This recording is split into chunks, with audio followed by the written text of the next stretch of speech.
चरणात व्यक्त करतात. विश्वव्यापक कमलापती, जो विश्वाचा जनिता आहे, ज्याने हे विश्व प्रसवलेलं आहे आणि तो विश्वात व्यापक आहे. आणि हा व्यापक या दृष्टिकोनातून असा विश्वव्यापक कमलापती, कमलेचा पती कसा आहे? विश्वव्यापक आहे. जे कुठेही आहे, जे कधी आहे आणि जे कशातही आहे, त्याला सोप्या व्याख्येत व्यापक म्हणा. तो विश्वव्यापक कमलापती, त्याचं नवल काय झालंय? त्याशी गवळणी कडी घेते. एवढा मोठा देव मात्र गवळणीनं काय घ्यायचा? कडेवर घ्यायचा.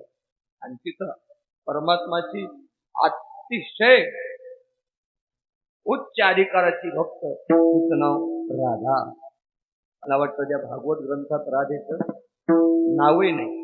बरेच कथाकार सांगतात की राधेचं नाव घेतल्यावर ग्रंथकाराला, शुकाचार्याला काय लागायची? समाधी लागायची. एवढा तिचा अधिकार. त्या जाण वेद गर्वीच्या श्रुती, श्रुती रूपी नवे मत प्राप्ते, त्या परतल्या म्हणून नेते नेते, माझे सुख संगती न पवेचे. तशा तर त्या सर्व वेदातल्या श्रुती होत्या. परमात्म सुखाची अनुभूती घेण्यासाठी त्या कोणी सुना, कोणी लेखी, कोणी एके संतता त्या गोकुळात गवळणी झाल्या. आणि त्यातली श्रेष्ठ ती राधा. तिनं मात्र कृष्णाला काय घ्यायचं? कडेवर घ्यायचं. प्रसंग कुठला? कृष्णानं रडायचं. रडलं की पंढरी मामा आवाज कर्कश होत.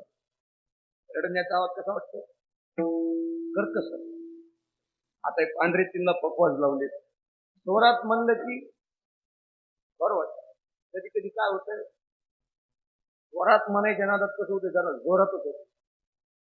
ज्याला स्वर कोण म्हणलं त्याला बोंबलायचं लय जोर. त्याचं ते कसं वाटतंय? ऐकू वाटत. बऱ्याच गावात पहा, जोरात भजने असला ना त्याला 100 रुपये आगाव द्या. बेसूर असला ना त्याला 200 आगाव द्या, पण म्हणू नको मला. काय जोरापेक्षा होऊन त्याला त्याचं पाकीट जास्त बरं. भक्त म्हणा भावराव, 8 दिवस तुम्ही म्हणू नका. काही काही असे म्हणतात हो, आवाज म्हणायचं, आवाज ऐकू वाटत नाही. करतात लेकराचं रडणं करतात. मला महाराज लेकराचा लाड येतो. मी फिरतो चांगला फिरायला होता आजकाल. मी माय बहिणीची लेकर काय करावं लागते, थोडी जवळ घ्यावं लागते. जवळ घेतली की स्वयंपाक चांगला होतो. गणित असते. मी माझ्या मांडीवर घेतो ते लेकर. प्रत्येक खिशातला रुपया देत नाही, खाऊन देत नाही. मीच भीक मागे काय देऊ ती लेख. मग मांडीवर घेतली की मग एखादं लेकरू काय ते माझ्या मुद्रेला मला पाहून डचकत. एखादं लेकरू त्या मुद्रेला मला पाहून काय होतंय? डचकत. डचकलं की चिरकते, रडतंय. ते रडलं ना लेकरू, असं वाटते उचलाव. कोण म्हणलं फेकून द्या? लेकरू फेकत असते. त्याची माय घराच्या बाहेर निघू देते मला. मग फेकल्यावर उचलून बाजूला रडत. आताही पहा, काल्याच्या कीर्तनात माय बहिणी लेकरं आणतात. ते गर्मीनं काय होतं, लेकरं रडतात. लेकरं रडतात. पण ते रडलं की त्याला वाटतंय माझ्या माईनं उठावून बाहेर जाव, मला पाजाव, नाही तर मुरकुल आईस्क्रीम घेऊन देऊन पुन्हा येऊन बसावं. पण त्याची माय इतकी भाविक कोण्या काळातली उठत नाही.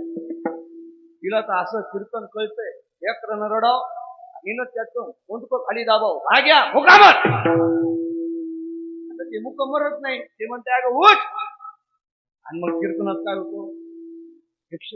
जिचं लेकरू रडलं तिनं उठाय पाहिजे. ऐकू वाटत नाही ते रडणं. तुमचं काय? कृष्ण रडू लागला.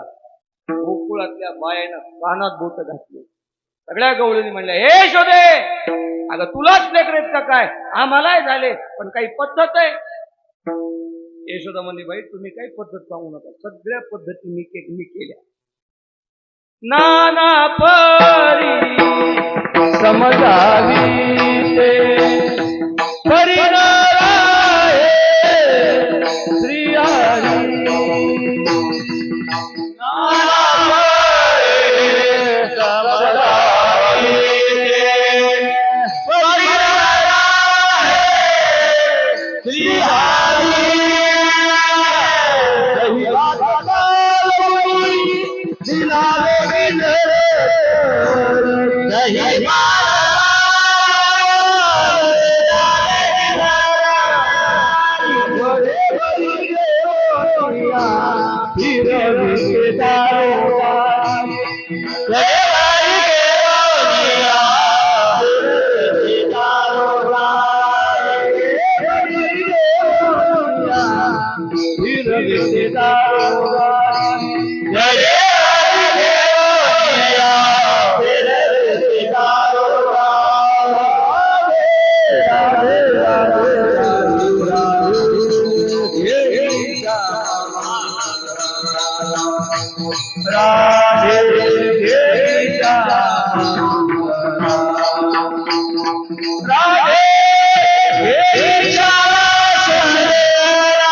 यशोदेला सगळ्या बायानं सांगितलं, अगं लेकरू रडतंय तर त्याच्या काही पद्धती आहेत. मी सगळ्या आधीच पाठ करून घेतल्यात ना. रडणाऱ्या लेकराला शांत करावं लागतं. नाना परी अनेक पद्धती. काही बाया येऊ लागल्या आणि कृष्णा अरे रडू नको, गप्प बस, मी तुला मुरकुल देते घेऊन. तुझ्या मुरकुलासाठी रडू लागला होय. समजावी ते परिणर आहे श्री हरी. काय केले यशोदे? दही भात कालवणी दिला वेगी झड तरी. तुम्ही काही करा, लेकरू जर राहत नसेल तर त्याला कडेवर घ्यावं लागतं. कडेवरी घेवोनिया फिरविते दारोदारी. पण बाई माझं तान रडतंय, काही केल्या बिकर राहत नाही. रडते माझे बाळताने, रडते माझे बाळताने, रडते माझे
गवळणी कडे घेतली मला सांगायचं.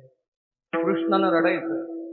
हिनं अनेक पद्धतीनं प्रयत्न केले. नाना परे समजावले ते मागील ते खाया देते आपटोनी निजवे. काय बोलले नाही बाळ ना परी हा उगा रडते माझी बाळताने समजावी ताराईला.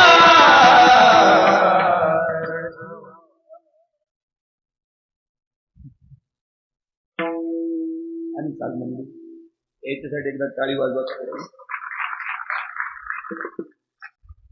आता खरं तर पाठ्याची भजनी होणं फार दुर्मिळ आणि एखादं झाला तर नवल केवढे केवढे पाठा असून पुन्हा काय तुमच्या अन्नाचं सगळं भांडवल ते पण मार्गाचं पण मार्गाचे विद्यार्थी वाले इतके विद्यार्थी घडले. चाली वारकरी पाहिजे. रडते माझे बाळतानी. पण अनेक पद्धतीनं समजून सांगितलं पण कृष्ण परमात्मा रडायचे राहत. आणि मग राधा दिसली कोणाला? कृष्णाला दिसली, यशोदेला दिसली. यानं पांढरी थोडी टाकाटोप केली, 4 वर घातलं. टाकाटोप केली, घातलं. तुमचं नाही सांगत तिथे झालं. 4 वर घातल्यावर आवाज वाढला. आवाज वाढल्यावर मग अति कर्कश झाला आणि ते राधेला यशोदेला राधेला आणि ती मग यशोदा म्हणाली राधे राधे हे श्यामा राधे राधे हे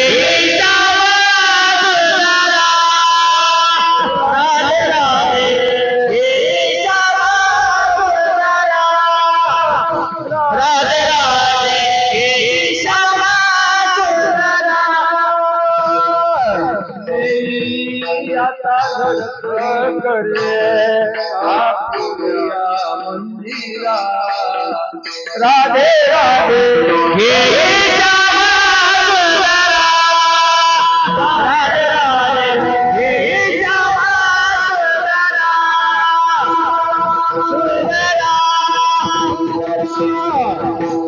ही आपल्या सर्व सामान्याला पाठ असणारी चाल. आणि मग गुरुवारी बोधे बाबानं मी जी पहिली गाऊन दाखवली का ती म्हणे राधे राधे राधे राधे राधे घे श्याम सुंदरा. बाबा चाल म्हणा बाबा नासू राधेला यशोदेनं म्हणायचं राधे घे श्याम सुंदराला कृष्णाला. आणि मग त्या राधेनं त्याला काय घ्यायचं? उचलायचं आणि कडीवर घ्यायचं. त्याशी गौरणी पुढचा प्रसंग सर्वांना राधेनं घरी आणायचं. उभी ती अनयाची राधा. तिच्या नवऱ्याचं नाव अनया. अक्कानं चांगलं म्हणायचं अक्का उभी ती अनयाची राधा. तिनं म्हणायचं कृष्णा तू लहान आहे. लहान म्हणल्याबरोबर मोठा व्हायचा. दारात नवऱ्याचा आवाज आला. माईक चांगलं असल्यानं दार चांगलं वाजत. नाही तर काही काही माईक महाराज मरण पण वाजत. छान. ए राधे दारुघर. दारुघर म्हणल्यावर का ऐकोनी भ्रष्टाराचे वचन. ऐकोनी भ्रष्टाराचे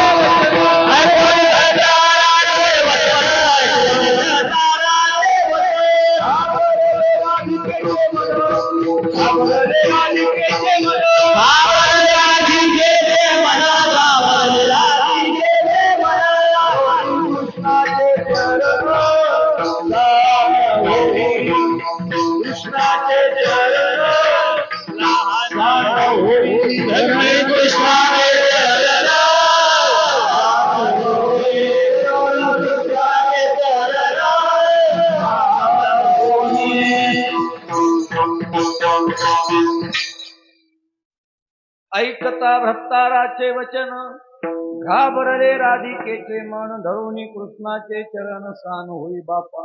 लहान हो राधे येडीच का काय? आताही तू जाऊन विचार बर्ड्याच्या लोकाला. लहान माणसं सगळे मोठे झाले. मोठ्याचं लहान होता येत नाही. होता येईल का आता मरत बाबा? आता नाही होत. वय वाढला का लहान वय करता येत. राधेच्या अंतःकरणात प्रेम ओळख ऐसा भक्ताचा लागे तैशी. त्या राधिकेनं मात्र कृष्णाला कडेवर घ्याय. विश्वव्यापक कमलापती त्याशी गौरव करी घेती. का म्हणे नटधारी भोग भोगुनी ब्रह्मचारी. आता या चरणावर गुरुने मारुती बाबा गुरुने असा महात्म्याने बोला. तरी मी एक चरण सांगतो. कृष्ण नवे भोगी शंकर नवे भोगी तुका पांडुरंगी हा प्रसाद लाधला विठला.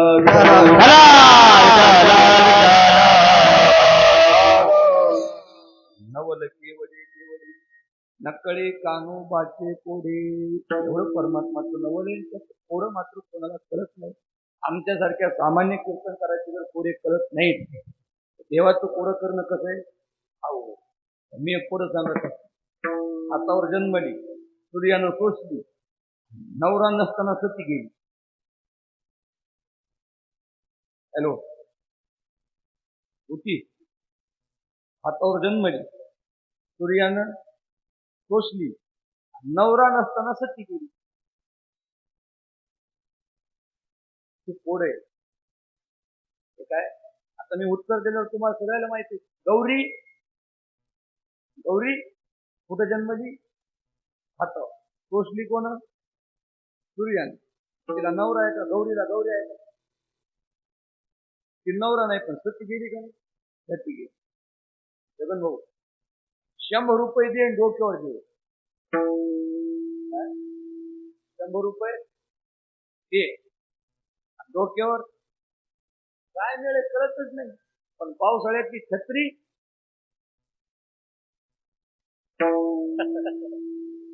पावसाळ्यातली केवढ्याची परवड 100ची. घेतली कुठं? पायात घालता काय? डोक्यावर घेतात. 100 दे आणि डोक्यावर. मग तुम्हाला बिनपूरच्या परसड्याचे जर कोडे ओळखता येत नाहीत तर देवाचे कोडे ओळखता यायचे. नवल केवडे केवडे नकळे कानोबाचे कोडे. ठोबा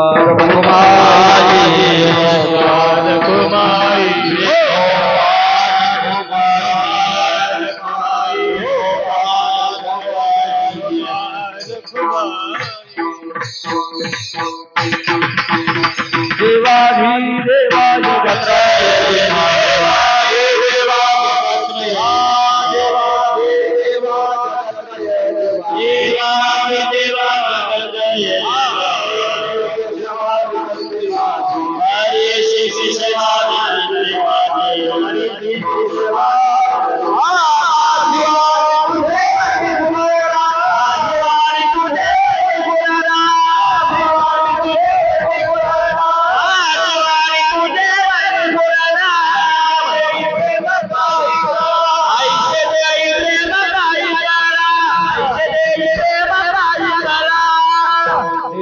देवा जगत्रे जीवा परेशी केशवा माझी माझी वाणी तुझे वर्णे गुणना माहिती मग काही काळा. काल्याला निवडलेल्या अभंगाचं चिंतन कीर्तनकार आपल्या बुद्धी कौशल्याने करत असतो आणि ते चिंतन माहीत नसतं. इथून पुढचं जे काल्याचं कीर्तन आहे ते सांगणं मात्र क्रमप्राप्त आहे. सगळ्या लोकांना ते पाठ झालेलं आहे. चरित्र ते उच्चारावे केले देवे गोकुळी हे दशे चरित्र केले नारायण. रांगता गोधनी राखीताई. गायी राखत असताना आणि रांगत असताना परमात्मानं जे या 2 अवस्थेतलं चरित्र केलं ते चरित्र आज आपल्याला फक्त त्याचा उच्चार करायचा आहे.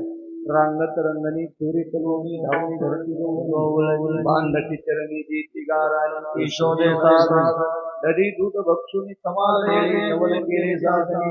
कृष्णाळवा अळवा परतुनी माते दावा कृष्णाळवा.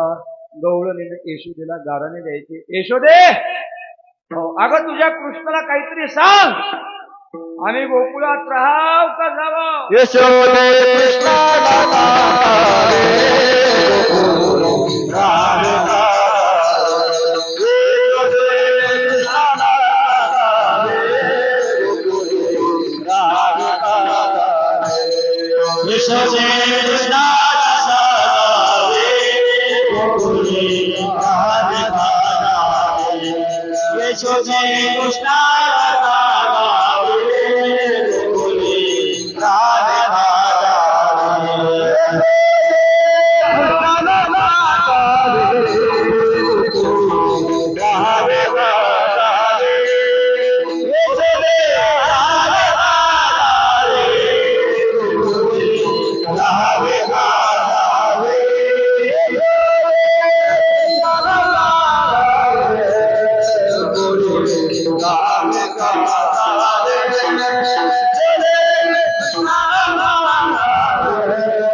गाराने द्यायची ही पण चाल